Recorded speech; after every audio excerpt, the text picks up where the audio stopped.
அனைவருக்கும் வணக்கம். இன்னைக்கு பாத்தீங்கன்னா மதுரையில ஒரு முக்கியமான ஒரு அமைப்பை பத்தி பேச போறோம். இந்த அமைப்பு என்னன்னு கேட்டீங்கன்னா வைகை நதி மக்கள் இயக்கம்.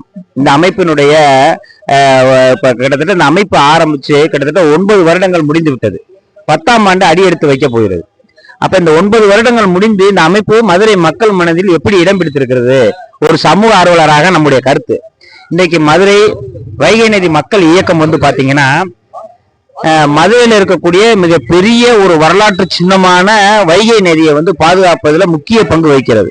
தொடர்ந்து இந்த வைகை நதியில கழிவு நீர் கலக்குவது, வைகை நதியில குப்பையை கொட்டுவது, வைகை நதியை மாசுபடுத்துவது, இது போன்ற செயல்களில் ஈடுபட்டு கொண்டிருக்கும் சமூக விரோதிகளிடமிருந்து இந்த வைகையை காப்பாற்றுகின்ற ஒரு வேலையை வைகை நதி மக்கள் இயக்கம் தொடர்ந்து செயல்படுது. இன்றைக்கு வைகை மீது அக்கறை இல்லாமல் பல பேர் இருந்தாலும் வைகையின் மீது அக்கறை கொண்டு வைகை நதி மக்கள் இயக்கம் தொடர்ந்து வைகை நதிக்காக குரல் கொடுத்து இன்றைக்கு பாத்தீங்கன்னா வைகை நதிக்கு பல கோடி ரூபாய்கள் அரசாங்கம் நிதி ஒதுக்கியும் அந்த வேலைகளை சரியா செய்யாம போனால் அதை உடனே குறிப்பிட்டு உடனே அதனுடைய நிறைகுறைகளை சுட்டிக்காட்டி அதிகாரிகளை வேகப்படுத்தி வைகை நதிக்காக ஒதுக்கப்படும் நிதிகளை சரியான முறையில் வேலை செய்கிறார்களா என்பதை ஆராய்ந்து அரசாங்கத்தை கேள்வி கேட்டுக் கொண்டிருக்கும் ஒரு அமைப்பு தான் வைகை நதி மக்கள் இயக்கம். இதுல வைகை நதி மக்கள் இயக்க ஒருங்கிணைப்பாளர் அண்ணன் திரு ராஜன் அவர்கள் தொடர்ந்து இந்த மக்கள் நல பணியை செய்து வருகிறார். மதுரை மக்களாக அவருக்கு நாங்கள் நன்றி சொல்கிறோம். அதே நேரத்தில் அவரு வைகை நதியை மட்டும் விட்டு மாட்டாரு.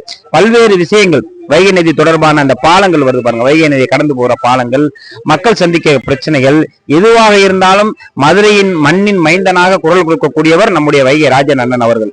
தொடர்ந்து மதுரை மக்களுக்காக உழைத்துக் கொண்டிருக்கிறார். கிட்டத்தட்ட 9 ஆண்டு காலம் முடிந்து 10ஆண்டு ஆண்டு காலம் துவக்க விழாவில் இருக்கக்கூடிய வைகை நதி மக்கள் இயக்கம் தொடர்ந்து மக்கள் பணியில் ஈடுபட்டுக் கொண்டிருக்கிறது. அவர்களுக்கு நாம் நன்றியை சொல்லி வரும் காலம் கிட்டத்தட்ட 100 ஆண்டுகளுக்கு மேலாக இந்த இயக்கம் மக்களுக்காக உழைக்க வேண்டும்.